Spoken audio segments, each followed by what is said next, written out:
So welcome back um, to the new format of the show. This is going to be all that, like other stuff that we want to talk about that isn't a regular TV show that's happening every week. So we will start with gaming has kind of become very interesting in the indie world, I think, or even just quite big developers going after like smaller in-house projects. Well, I think Hellblade is the first AA game in years. Yeah. It's called AA. They used to make them all the time. Yeah. In the PlayStation 2 era. Double You used to get mid-budget games. Okay. It wasn't all AAA or indie. There wasn't that dichotomy. There was an in-between point. It's one of those things where I think new funding spheres, like crowdfunding and stuff like that, can really open up the AA space again. Yeah. But yeah, Hellblade, we have a very divided opinion. Like I absolutely love the game. Probably for different reasons than why you don't like the game. Oh, I probably like it. I like it for the same reasons you like it. And there were moments that, like, absolutely hit for me. Like, regardless of whether I found the gameplay to be engaging, there were moments that I was like, this hits so hard. Like the scene where she walks up to her dead lover and that entire sequence was good. The relationship she has with her guide, her wilds guide, that dude that speaks to her, that's really interesting. Yeah. You go around, and if you explore, this is the coolest thing the game does. If you explore, you'll find a bunch of really cool tidbits about Norse mythology. Yeah. And it's really detailed, it's really accurate. They put a lot of effort into that kind of stuff. Yeah. That's the thing that I really think in terms of the story and the way it's conveyed. There's so much detail. I mean, for a main character to be suffering like a mental disorder and you're put into that world like so thoroughly through the gameplay with solving these light puzzles, which is like akin to seeing hidden meaning in the world, which is like a symptom of psychosis, and the dissociative thought and multiple personalities, like running through the audioscape.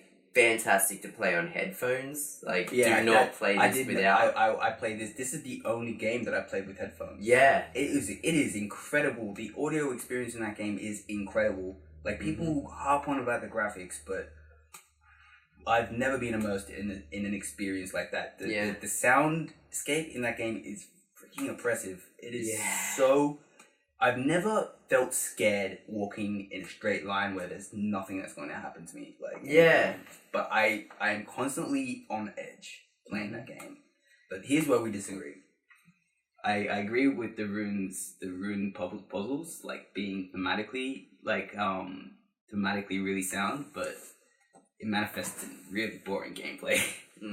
It's basically find the rune symbol in the world. So like you get a rune symbol and then you've got to line up the rune symbol with some kind of like actual thing in the world. So you'll see a cross and you've got to line up two beams of wood together. That's as far as it goes gameplay wise. Yeah. That's it. They do at least do it in a way where you find them progressively, so it's like through natural exploration they appear, so it's not like you get stuck with them. No, you don't get stuck with them, and they do change. They're not always the same, and there are like some big areas where like you start to see, this could actually be really cool. But like there are things where I'm like, the combat is really bland. It's your basic dodge hit. I have no trouble with it. I found it so insultingly easy, and really unengaging. It was it's a super strange experience to be pulled into a game so heavily and then like sucked right out. It's I can't explain it. I love it and I hate it. Yeah, it's definitely a game that I would say don't go to it for the gameplay necessarily. Like go to it for this story and the experience, because at least for me, I couldn't put it down. Like I needed to find out what was gonna happen at the end, even though I knew that it was gonna be this tragic, like, undercutting, just without giving too much away. It's a sad story. It's a sad story. As you said, it's got an oppressive atmosphere, and that doesn't let up. Yeah. At all. Never, not once. Like, you never get a moment of respite. Yeah. Even the moments of respite feel oppressive. The scariest moment for me was a point at which you enter a place that's complete darkness, and it's just like, you've still got the voices going, oh, no, the voices go away. This is the thing, the voices are comforting, and that's a really good I found part that too. It was the best it's the best way that a game has ever tutorialized itself for me. Yeah. The best way. I've never seen it done like that. It probably can't be done better than that, to be honest. Yeah, and in a wider, like, story sense, and what they were trying to portray with, like, with Psychosis, it didn't make the voices into this, like, Hollywoodized, mental illness sort of thing.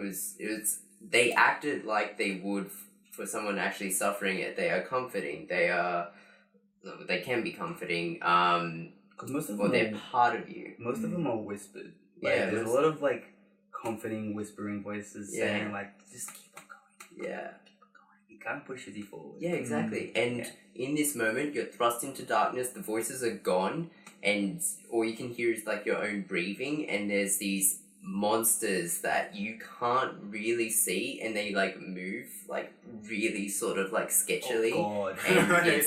And and you just have to go by the sound of it, because it gets, like, really, like, when you get close to them, and it's got this filter over it that looks, like, grainy and everything. Super scary, and coming out of that area where, like, the voices are like, don't worry, we won't leave you again. It's like, oh God. I need to cling to something. That kind of, like, pushes me to keep on going. But it's a scary game. It is terrifying for a not survival horror game. Yeah.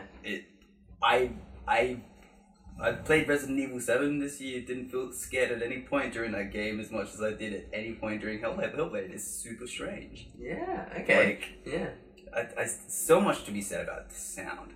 Yeah. The sound it just scares you. It scares you. It makes you very, like, on edge. I don't know if it uses music at all. It does use music. I think it has a fantastic soundtrack. Yeah. But it only uses it sparingly. It's not like one of those things where, like, you play a game and the music just, like, changes. Like, oh, this starts happening. So let's program it so, like, this beat starts happening. It's used like in a movie. Yeah. Yeah. And they even, like, made a new face capture system, which is super easy to do. So, like, with Unreal Engine 4 and everything being out now, we're going to get games that have really, really good facial animation and characters, hopefully, coming out of the end of this. So I think it's just one of those, like, projects where there's so much value from it that you can take away, and for the industry to take away from. Right, yeah. Leading from that, though, there is something to be said about, like, there's this huge outlash against walking simulators. And honestly, Hellblade is the kind of experience where I'm like, it could have done with being a walking simulator. It would have been really engaging to me. Like, I know it would make it a lot shorter in experience, but there is a lot of times where you're just fighting and it doesn't feel like you're connected to the plot at all. and you're like, oh god, they just keep on coming, and it's boring combat. It's just boring. I have to agree. The fighting is what stands out at odds with the rest of the game. I played a game called What Remains of Edith Finch, which is a walking simulator to the core. You walk super slowly, and you just walk through this family home that's super strange. You go inside, and the doors are blocked up. They're closed over, so you can't enter any of them, but you can look through these peek holes, and it's all connected to the characters of the house, the family, which goes back generations, and you basically play out a bunch of stories from the family. So there's the first one that you get is you open a book, and it's this little girl's diary. She was sent to bed without dinner, and she wakes up and she starts eating things, and she looks out the window, and then she turns into a cat, and you're running around tree branches looking for a bird to eat, and she's like, I'm really hungry, I want to eat this bird. I'm really hungry, I want to, like... And it keeps on getting worse, so she turns into a shark, rolls down this hill into the ocean. She turns into this Lovecraftian tentacle and starts eating people. Like, it gets really crazy, and then it becomes apparent that she died during the night because she ate berries from a plant on her windowsill because her mother sent her to bed without dinner and locked her into the room. But that's the kind of story experience where I'm like, the game doesn't have any mechanics, but it was engaging because it was focused entirely on the story. And I didn't have to break out of my immersion to fight something or to, get into that win state where I'm like, I just want to win the game, man. I just want to beat this thing. I've got to solve the puzzle. No, it was immersive to the absolute maximum. It's about a 3-hour game, played it in one sitting, and I thought it was absolutely astounding. Like, I've never played a game with as well thought out a story as What Remains of Edith Finch. Also, much recommended. Was there, spoiler, that was the entire game? Nope. That was only one story. Oh shit. There's a bunch. That's it's really throughout cool. the generations. Yeah. So there are a lot of stories, and there's a thematic thread that ties everything to the family. The family thinks it's under a curse. So everyone dies young. It's a very creative family. They're all really intelligent, adventurous people that kind of seek death in a way. I don't know. I'm kind of spoiling it there, but I honestly think that, you kind of have to let people, give someone crumbs to, this game is worth playing, even though if you hate walking simulators and you're like, they're boring, I just say immerse yourself in this world and immerse yourself in the story. It's like reading a great book. So that was an example of a game where you don't really have any say in how the story goes, but it's a good story, so there's no problem with it. But there's also one indie game which is actually a few years old now, Papers, Please, which had a really big popular release just because it was essentially a immigration simulator. Where you spend, you don't move around at all, you're just in a booth and you examine documents and you analyze people, the people that pop up, and you build your story from the kind of world that gets built around people coming into your country. So you'll read the newspaper every morning that you go to your booth, and there'll be a new story about people are now coming into the country with bombs. So you might have now a function to detect bombs in your booth. Oh, wow. And quarantine people and things like that. So I think it's really cool to use elements like that to build a story. Like you said with the crumbs, you pepper it in here into the function of the game, and then the story comes from that. Exactly. Rather than we're just going to throw words at you. Exposition here, exposition there. That's a marrying of mechanics where the story feels integrated into the gameplay itself rather than something that's like the game's here and the story's there. Exactly, yeah. Which you only really get with the indie game sphere. Exactly, yeah. I feel like it's the kind of thing where with the indie games now it's really big to build a story using the gameplay elements, whereas AAA titles are just too happy to show you everything. Yeah. I remember playing a game from the same creators where you looked through a bunch of newspaper articles and clippings and you were supposed to say what can be published and what can't be published. I remember that was also a really interesting experience. Was that a newspaper editing game? It was I can't exactly remember it, but it was basically you have to approve what could and couldn't be put into the paper, and Did that have repercussions? Sort of it had repercussions, and I have to replay it to fully think about it. But that the guy who made that game he's a genius. Yeah, pretty. It's almost like a innovation coming out of limitation with the indie sphere. Yeah, definitely. That's working. Yeah, I think the AAA has had too much money thrown at it for too long that they've just entered just pump out the same game with different skins. Yeah, because this sells. Yeah. Oh, open world games sell well. We better make everything open world because that's what people want. Open world adventure. Of course, we're all about it. Honestly, that's one of the reasons why I played Hellblade. Because I was so sick of modern gaming and so sick of open worlds. I'm just like, I want a linear experience that tells a good story. It doesn't need to go for 50 hours. Modern games are so, they shit on your time. They don't respect your time at all. No. The Witcher 3, play 50 hours of that, but it has so much to offer that it's that's worth the 50 hours. Something like, maybe not Skyrim, because people have fun with that game. Or this Skyrim, but that kind of mentality about having a 50-hour game with nothing to offer where you're doing the same shit and you're just filling out, icons on a map, basically. Yeah.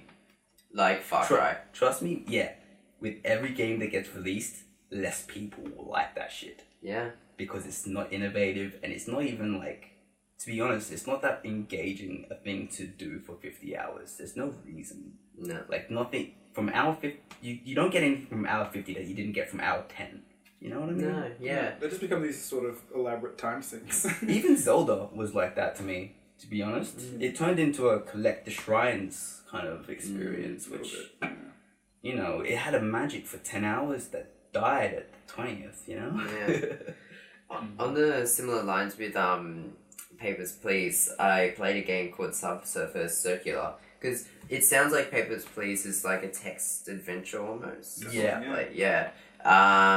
So the same thing with Subsurface.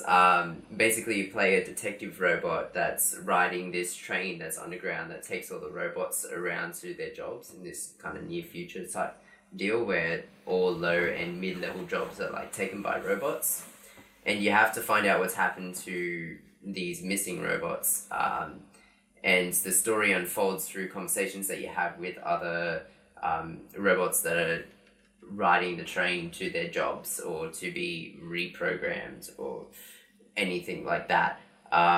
So it's only 2 to 4 hours, but the conversations you have are so interesting because they speak to a wider narrative of automation and humans' place in the world and robots' place in the world, morality. You have to make moral choices, and even just a small thing like robots being of a different intelligence level according to their job, so you treat them differently.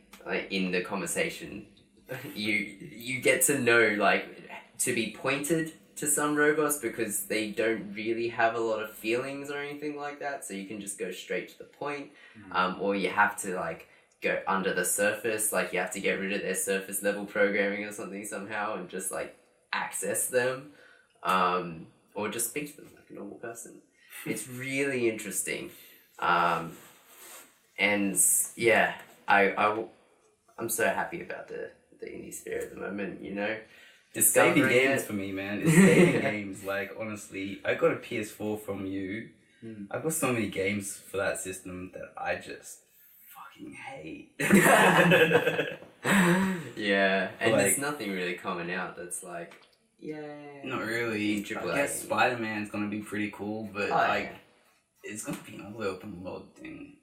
You better have a good damn story, dude. Spider-Man's one of the few games. Yeah, it'll come with a share of good ideas, but at the end of the day, it's still one of those. It's not innovating at all. Big budget games. It's just gonna serve you this kind of experience. It might have some cool features, but it's not going to really surprise you at all. yeah, it's not really going to make that much of a imprint on you or anything like that. Yeah. Exactly. I think it's like as the indie sphere gets more money and more people invest their money into the indie game sphere, you're gonna start to see some crazy crap. Like more and more because it started, and I think as time's going on, more and more of these indie games that just sort of blow people out of the water are coming out. Yeah. Sorry for the audio fuck up. Just saying. Oh god. Alright. Let's talk some music because apparently Tay Tay's back. Tay Tay's back. Tay Tay's back. Her old self is dead. She can't come to the phone right now. So yeah, That part was cringe. It's so bad. That part was super freaking cringe. Oh my god! Whoever had that idea should be kicked in the nuts. I'm pretty sure it was a good song before that. Yeah. I saw a screen cap. It's now her Twitter thing. It's like the subtitle on her Twitter. God. Why highlight it? Yeah, it's like the worst part about the song, and she wants to parade it. Here's what I know about pop stars. Everyone's obsessed about you. You don't need to be obsessed about yourself. Yeah, exactly. Let the crowds do it. Like she got the point across without that little fucking tidbit. Honestly. Yeah. And like the lyric video with the Ouroboros with the snake eating the renewal symbol, it's fine. We got it. We understood it. Like don't treat your treat your viewers like idiots because it's pop music, but Well, yeah, she's not hitting too far from the mark. But lyrically, before that, it was a pretty good song. I like the chorus. I like her voice.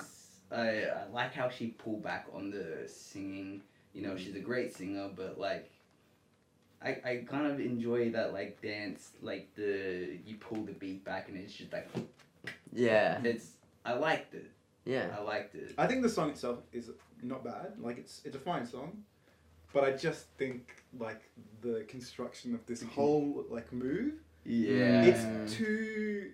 If she comes out with an album and it's not, like, justified within the album, like, that's it. I've got no time for Taylor Swift anymore. It's just so caked on and deliberate, and I just think it's almost a bit disgusting. Yeah, it is. It makes me, like, It's like this is too you're trying to create a forward. media circus around yourself. I hate that. I can't stand that. I think that's just Taylor really cheap. Swift, you were gonna sell records anyway. You didn't need to create some mad controversy. And some the thing is, huge bullshit. I don't even honestly, think she's a horrible musician. She's not. She's not, but like this stuff does taint the music. That's what I mean. It does. Like it makes it seem cheap and crappy, and like you couldn't just do your music and have that be the reason why people would. No, it needed to be some kind of feud, like some kind of extension of this media thing that's been happening for the past year. That's what put a bad taste in my mouth when I first heard about her resurgence, because it was in a news story about like the feud with Katy Perry. I'm like, what?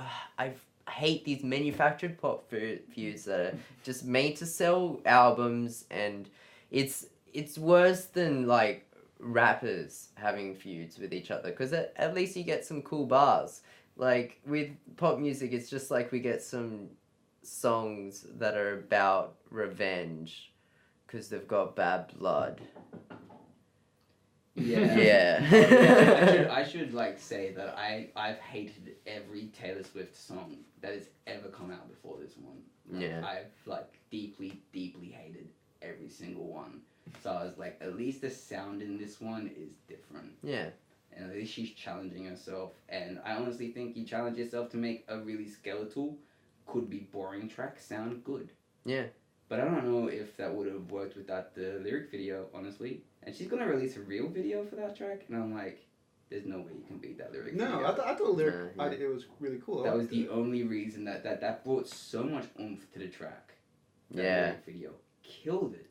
Yeah, like kudos to whoever did that lyric video, because I would say you see a lot more like that, because it's so good. Now we're gonna get another music video that's just like the opulence of pop stars. Yeah. You know, we're gonna get another bland freaking video where she's sitting on some kind of throne or something. Yuck. It's the same shit you would have seen 100 times over, but now the old Taylor's dead. So maybe it won't be the same as always. Maybe it's making a larger statement that nothing really changes. Yeah. I hope so. I hope within the record she's making a larger statement about the nature of being a pop star. But, you know, there's always a chance that she's really that obsessed with herself. Yeah. Which you can't Just doubt a little bit. with this sort of thing. Yeah. You just gotta accept the Like, reality of the situation. I know you're a pop star, but like as a musician and as a song, like if you buy into this crap, it is crap. Yeah. Like it is terrible. Please be playing a character. Yeah, exactly. Because if you're playing a character, I can get behind it. Yeah, because then you're in on the joke. Yeah. You're not the joke. Yeah. Oh yeah, if she's serious, that's a fucking joke. Yeah. Alice Glass also came back with an actual album or EP. It's just her now. Yeah, it's just her. It sounds very like Purity Ring. So electronic beats like always, and she's really pulled back on her vocals, so they're really like wispy. Okay. I thought she took away every bit of individuality that she had with her vocals. Like, I thought Crystal Castles had very interesting vocal performances, and now with this, I'm like, that is boring, dude. You're a boring vocalist to be at the top of your track. Yeah, I think Purity Ring does it better, what she's doing.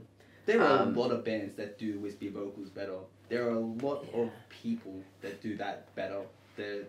I don't know, like, there was nobody that did the scratchy shouting vocals better than Alice Glass. Nobody. That was a female, at least. Like, she was one of my favorite female vocalists for a while. Yeah. No, I didn't even like Crystal Castle that much, but as a vocalist, she was great. And this new EP, I just think that she's boring. Yeah. It kind of... It's just okay. Yeah. It's just okay. It's background music. It's just not good. Plugs. Plugs. If you want a good pop album, a friend of mine, I've collaborated with her before, Kitty Got Claws, released an EP, 4 songs, Romance for the Dead. It's short, it's sweet, there's not a bad moment in there, there's not a bad beat in there. It's fantastic. I think she sells it on iTunes and Spotify. Okay. I'm not sure. We can put a link to the there'll be a link in the whatever in this place. There, right there. Yeah. How did they do this on YouTube? They just point down, right? They just point down, yeah. Okay, that's where so it right is. there, right the description is right down there. Right down there. Okay, what's another plug? Music from our childhood, adolescence. Yeah. Brand new, back, pumping out their last album. So good. So good. The intro to it is just like, gets you on this like deep sort of like existential level. Yeah. The album art gets you on this deep existential level. Like.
A recommendation that isn't music. It's a TV show. It's not week to week though. Comrade Detective is another one of those examples of a really unique show coming out of a streaming service. If you haven't heard of it, it's basically a Romanian detective show that is dubbed by Channing Tatum, Joseph Gordon-Levitt, and what's his name? I'm blanking on it. The guy from Parks and Rec. Oh, Ron Perlman. Yeah. Ron Perlman. Nick Offerman. Nick Offerman. Yeah. Ron Perlman? That's the wrong one. Yeah, it's a very Isn't wrong that one. Hellboy? But Yeah. but I did think of Nick Offerman. His, if his voice turned up in an episode, I'd be like, fuck yeah, because he's also got like one of those really unique voices that it's just like deep. All out, yeah. Oh yeah. No, we'll never change this, sorry. Well, What never is ends either. Never Questionable. Yeah, it's 6 episodes, 40 minutes. It's great. It's different. It's just hilarious. It's got so much like propaganda as jokes. It's great. Me and Craig only watched the first scene, kind of, before the title credits came up, but it was fucking hilarious, man. It just looks like the kind of thing where it's like obvious self-aware counterculture. Yes. And I think that's like a fun kind of thing to watch. What was that line that he said about communism? A good communist goes to the streets or some shit. Something like that. Or Yeah. when they opened the suitcase and it was American dollars, like Yeah. bullshit. Yes. American dollars. American dollars? What? And the joke where he's like sleeping around and he's like, I know you want to be a good communist, but you don't have to personally serve everyone. That's the one. That was the one. That was it. Oh my god. Watch it. It's great. Cool. That's it for the week. I hope you guys enjoyed this. I think this new format will be better for you, better for us. Hell for me, actually, because I've got to edit so much more now. But hopefully you'd enjoyed the show. Chuck us a like, chuck us a subscribe if you want. If not, no one's going to hate you openly.